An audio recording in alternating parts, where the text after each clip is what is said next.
Welcome to the Authentic Change Podcast.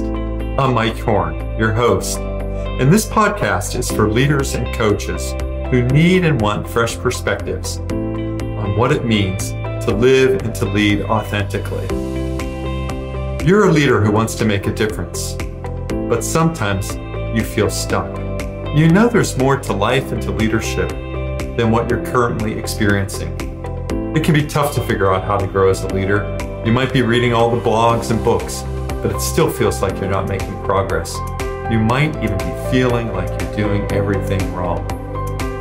On Authentic Change with Mike Horne, we interview experts who share their insights on how to live and lead authentically. Our guests are trendsetters in building great leaders, teams, and organizations. We provide fresh perspectives on what it means to live with purpose and authenticity. Welcome to this episode of the Authentic Change Podcast. Welcome to this episode of Authentic Change with Mike Horne. I am absolutely delighted to have at one of our year-end turn of season shows, Jim Verquist, because today's topic is so important as we think about 2024, where we're headed, what we're doing, where we're taking ourselves and our organizations and our teams, is to think about this topic of innovation.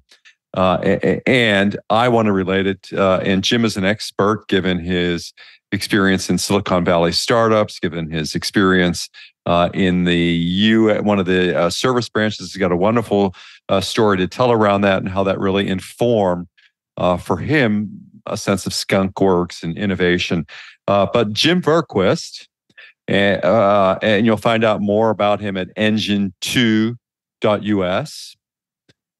And he's an expert in business innovation and people performance. So I really want to welcome Jim to the podcast. And Jim, why don't you say a few words about yourself and these accomplishments and where you're headed today? The U.S. service experience, the Silicon Valley startups, the inside big corporations, some of the great stuff you worked around, whether it was Best Doctors, Millennium. Let's talk about it. Tell us who you are, man. Thank you, Mike.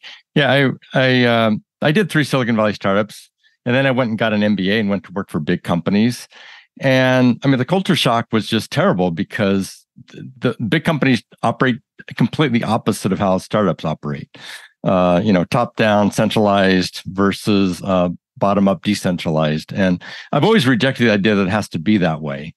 And so I've pretty much spent my career proving that you can go into big companies and you take the same employees you already have and turn them into innovators. And you can do much more than you ever thought possible simply by flipping the playbook over and letting the employees actually use their big brains to do what they think is right for the company. Why innovation? I'm always curious about this. Way back when I worked at a small biotech that was known as Genentech, and Art Levinson was the head of Genentech. Art also chairman of the board at Apple, on the board of directors at Google. Just a brilliant scientist who brought more life-saving therapeutics to the world.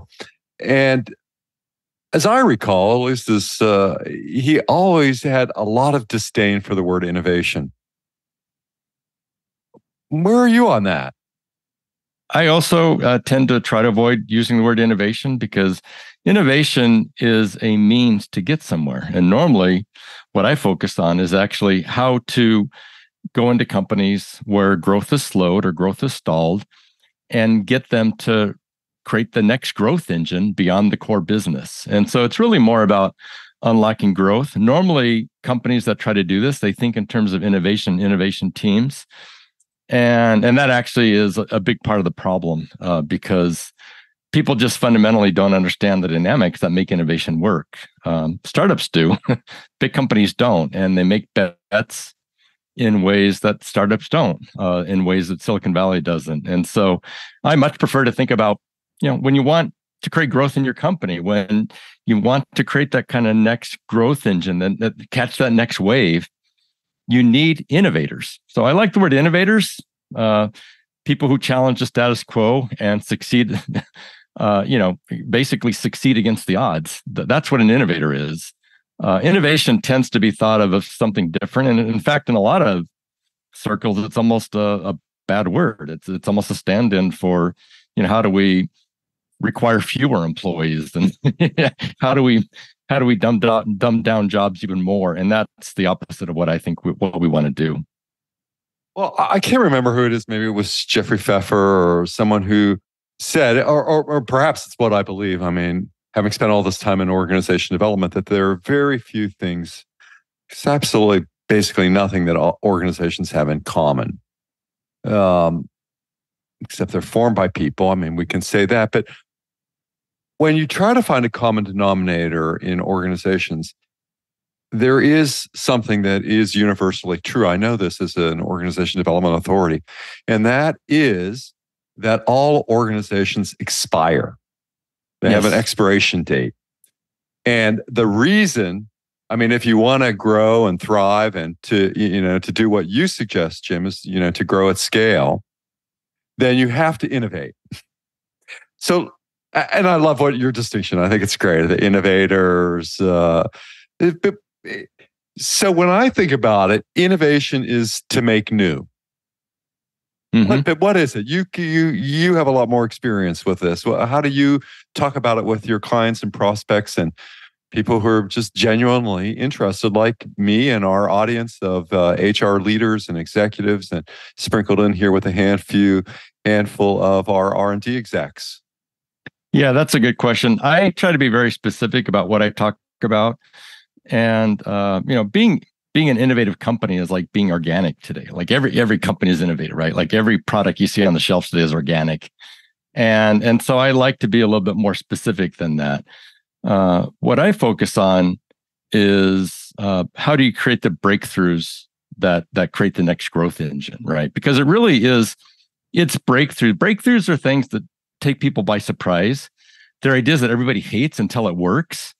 And that's really where the unicorn startups come from. It's where big companies do occasionally create billion-dollar new growth engines. They come from breakthroughs. They come from these surprising ideas. And that's why the innovation teams don't actually do that. Now, it's different than R&D.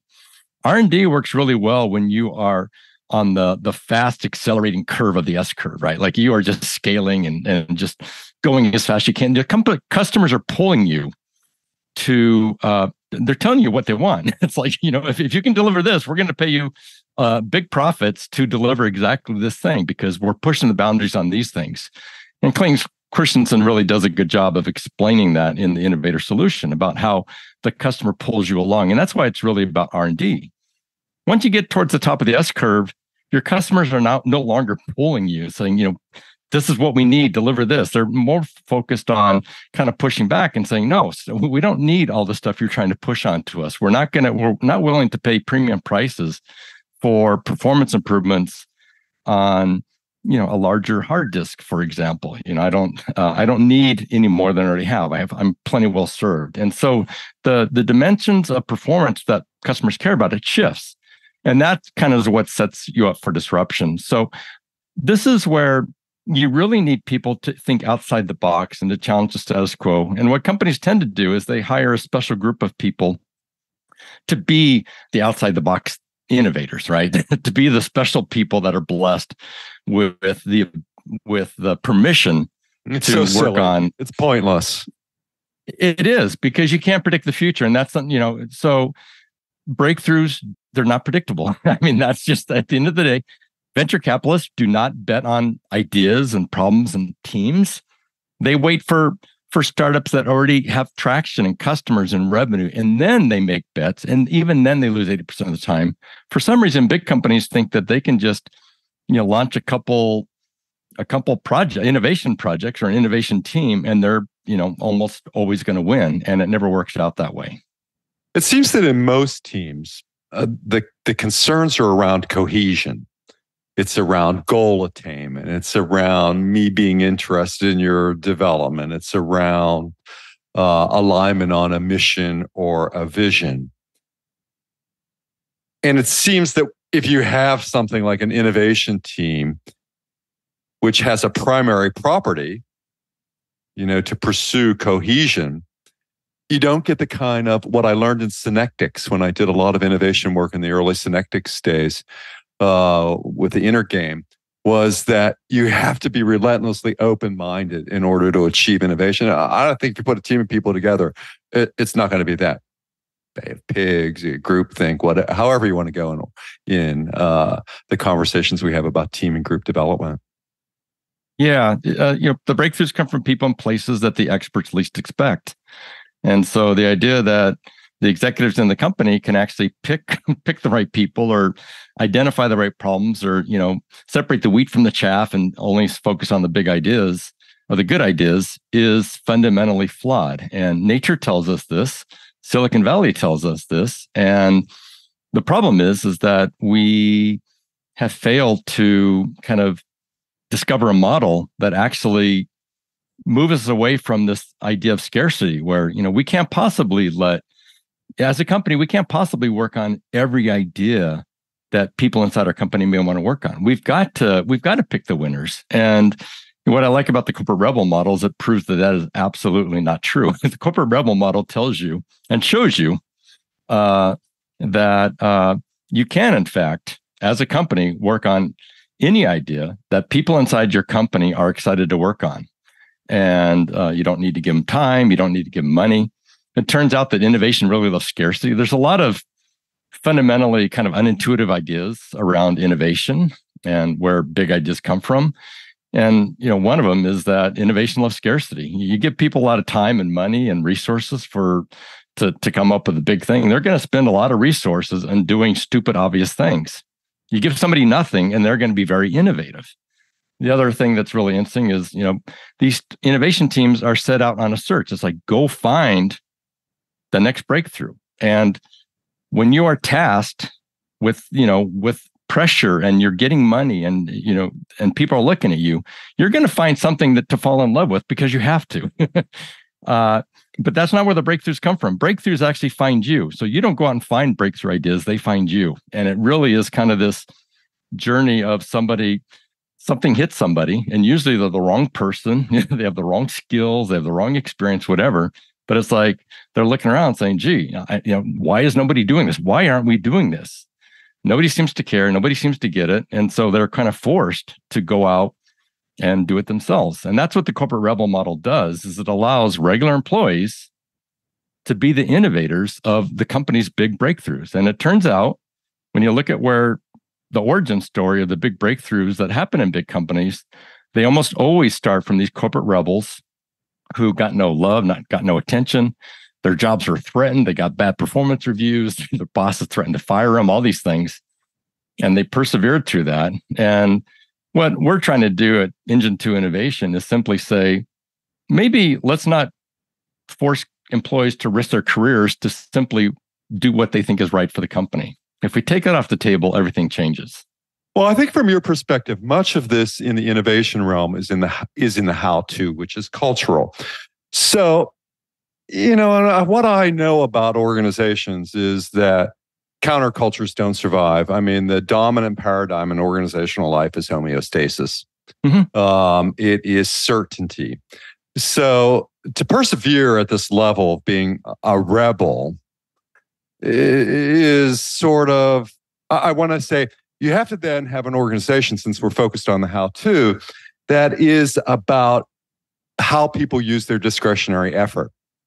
And that requires a level of engagement. I have seen, as I was reflecting on some of your comments, Jim, I have seen innovation teams work. When I led executive development at Marriott International, we did have an executive development event that lasted, 18 months, 24 months, where we did put a couple groups of high potential employees into creating and spinning up some new businesses for Marriott. And I think generally overall, that was the one time I saw innovation teams really thrive. But to this point of engagement and discretionary effort, so much of this is managerial.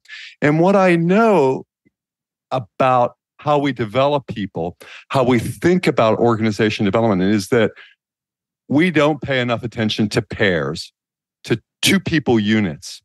Because we know that individual heroic effort, this idea of rebel, this is what I'm testing with you.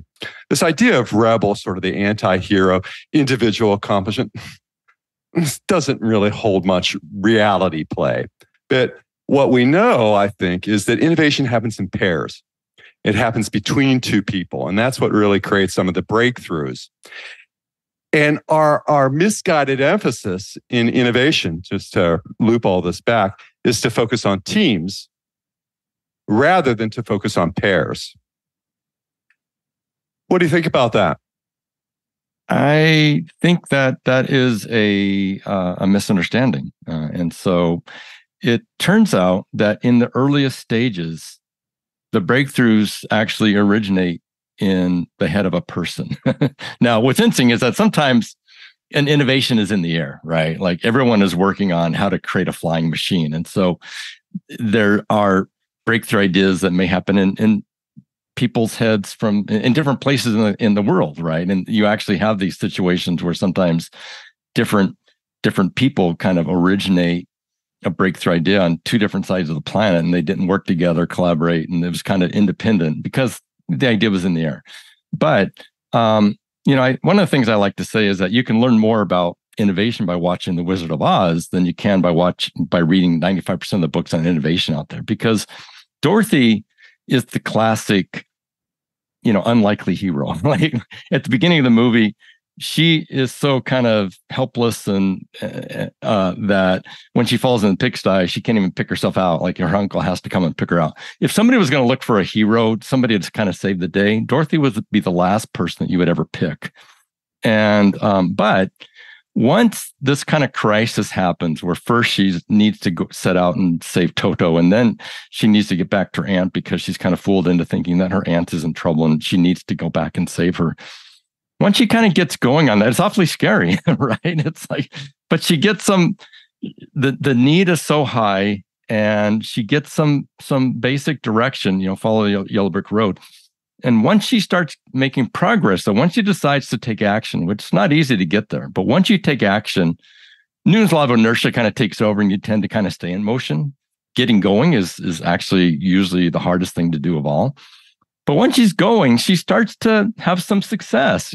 She makes some mistakes, but she starts to have some success. She starts to look like somebody who knows what she's doing and is going somewhere. And she starts attracting people along the way. So innovation is absolutely a team sport, but the team is attracted to kind of a train that's already rolling along. And normally the breakthrough ideas originate in one person's head, and then they need to work on it a little bit to get it far enough along that get other people excited.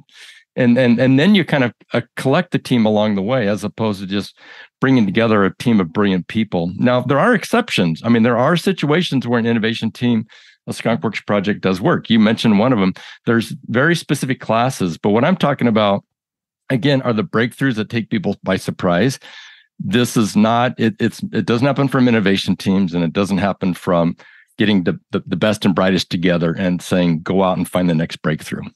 I guess, I think about so much of my experience in my work with clients today, and the consulting work I do is, as an executive coach and as a consultant to executives and their teams, my work is focused on helping scientists and engineers and technologists. And when I think about drug development processes, I think about, very long processes that require such enormous amounts of collaboration in order to move anything forward, and degrees of collegiality. And that's why I'm coming back to this notion of serendipity. Does it really have to be like Dorothy and the serendipity of the tornado, even though probably should have known one was coming. Yeah, no, serendipity plays a huge role in innovation. It's one of the more fascinating things. But I think Can you talk about that some? Let's talk some about serendipity and what it means and how it comes to bear. Well, it seems that, again, you don't go out and find breakthrough ideas, they find you. And so that means you can't predict it. It's not like, I'm going to create a breakthrough next week. I'm going to find the idea for my startup next week. No, you don't know exactly what it's going to be, where it's going to come from. And in fact, it usually comes from unsurprising places. It's, your head's down working on it, trying to figure things out. And then you go out and take a walk and you bump into something that actually it puts together something locks into place in your brain. It's like, oh my God, that is exactly the key thing that I was missing. This happens over and over and over again when you read through the literature and the examples of where breakthroughs really come from. And so what I'm interested in is, how do you not kill ideas at their very fragile early state? This is when they're most fragile, right? It's hard to get people going. They are easy to kill. And how do you not do that? And again, this corporate rebel model is simply a way that gives employees some space. It's not Google's 20% time. Like, Google's 20% time was a complete failure for all kinds of management reasons. But it's simply letting employees experiment with an idea alongside of their regular work. And one of the things you were talking about earlier is just how there are commonalities in different types of companies. So startups are a blast to work at because startups is a search for a repeatable and scalable business model. That's why startups are so fun to work at, right? It's a big bucket of challenging problems. And when we work in a startup, you've got a lot of freedom to just reach in that bucket and pull out a problem that you like, are interested in, and want to solve, and you go work on it. And everybody in the company knows that you have your role, you have your assigned duties, but you also there's 1,000 challenges that we need to solve. And so people aren't expecting that you're only working on what is specifically assigned. You're expected to work outside of that. And that's not tightly managed, it's not tightly controlled. There's a lot of freedom. Now, big companies, by definition, have a repeatable and scalable business model. So their whole focus shifts to the reliable, efficient execution of that proven business model. And that's really the problem, is that we know how to launch startups. We know how to do reliable, efficient execution of the proven business model. That's what bureaucracy does better than any other system of organization that we've discovered, right? So bureaucracy is not really the problem. What we don't know is how to do both. And the corporate rebel model is a way that allows managers to focus on the business, focus on what they need to do, focus on their priorities, without stomping on the initiative of employees that actually are excited and energized to kind of work on, to solve a problem that, we have thousands. That they think, we have thousands and thousands and thousands and thousands and thousands of bad managers. Mm-hmm. Managers who have been promoted based on their technical ability. It's still the dominant paradigm of promotion in the United States. Yeah. Despite, now 55 years of social science research that indicates otherwise for success in leadership. And as I've observed many organizations, the dominant approach is to say, shape up or ship out. Yeah. That's why we have problems with inclusion. That's why we have problems with diversity. People don't know how to say hello to one another. So what is it that causes someone to, want to succeed or innovate in these kinds of environments? Doesn't something have to exist in the organizational ethos, in the environment, to make that happen? Or is it really just serendipity? Yeah. What causes people to want to do this is the simple fact that they're a human being. And so every human being wants to make a difference in the world. Now, we don't always get a chance to, we don't always take the opportunity to do so, but every single one of us, this is what unites us all as human beings. We want to work on something that's bigger than ourselves. We want to make a difference in the world. And so we don't need carrots and sticks to make this happen. In fact, that actually gets in the way. What's really interesting is that managers are not bad people.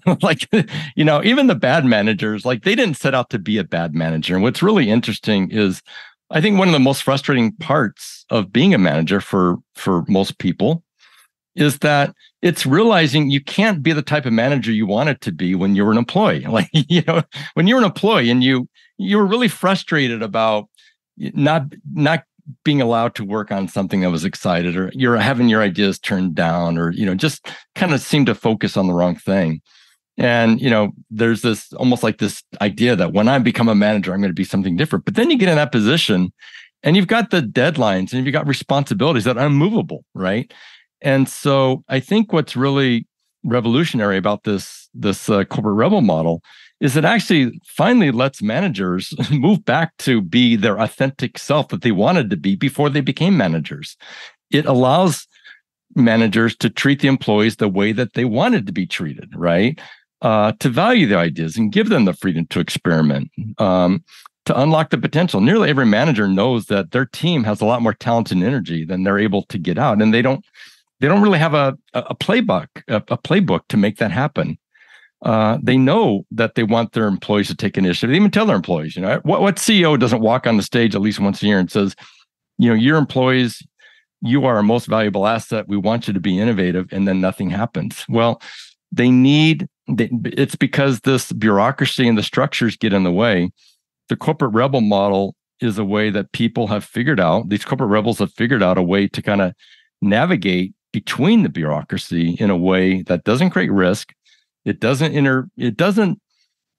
disrupt operations in any way, but still allows them to work on their ideas. And it's I think the big challenge is simply that managers misunderstand what these people are trying to do. They're not trying to create chaos. They're not trying to be rebels. It's just they're rebels by the simple fact that there's no other way to move an idea forward. And the goal always is to get the idea far enough along that then other people in the company can understand it, and then it can become an official project. So I like the theme of your podcast is, how do we be an authentic leader? I think the corporate rebel model actually lets any leader of any size team, of any size company, be authentic in that treat employees the way you wanted to be treated when you were an employee. And I think it's really frustrating that most managers find that there's trade-offs involved and they can't actually do that. I think the corporate rebel model unlocks things to let them do that. So great. And I'd love to have, and I'm sure our audience, I'm sure those of you who are walking or listening in the car or at your desk, maybe during a break, is, this is such a fascinating topic. I find it a little, to have some Lone Rangerism in it. And I think about this, our drive and cultural ethos here around wanting to make a difference versus wanting to be in community. And, in community, can you produce innovation as well? But maybe, it's another play on words as I want to make a difference in my community. I don't know how we begin to think about this, how we begin to wrap up, but it is so refreshing and wonderful to have Jim Verquist, an expert in business innovation and people performance. You'll certainly read more about Jim in the show notes today. And you can, if you're able, you want to visit him right now. Engine 2, that's the numeral 2.us. Is that right, Jim? We have that right. And that'll be in the show notes. Engine2.us. Great. And Jim, I really want to express you for your willingness to engage in conversation, for your participation, for all of the valuable insights that you have. And if you wanted our listeners to take, one point about being innovators in 2024, what would that one takeaway point be for becoming an innovator in 2024, being an innovator or expressing yourself? Well, I would address it to the managers, and I would say that your employees want to be corporate rebels. Like, they want to be innovators. They want to make a difference in the world. So let them. Wonderful. And again, Jim Verquist, thank you so much. I really appreciate your participation today and all the valuable insights that you've shared with our listeners. And until the next episode of Authentic Change with Mike Horne, stay well. Thank you for listening to the Authentic Change podcast. I'm delighted that you've tuned in to listen. Please visit the show notes for links to topics discussed in today's podcast. To download a free ebook on authentic change and leadership and to subscribe to my newsletter, please visit mike-horne.com. Once again, mike-horne.com, mike-horne.com. Once again, thank you for listening to the Authentic Change podcast.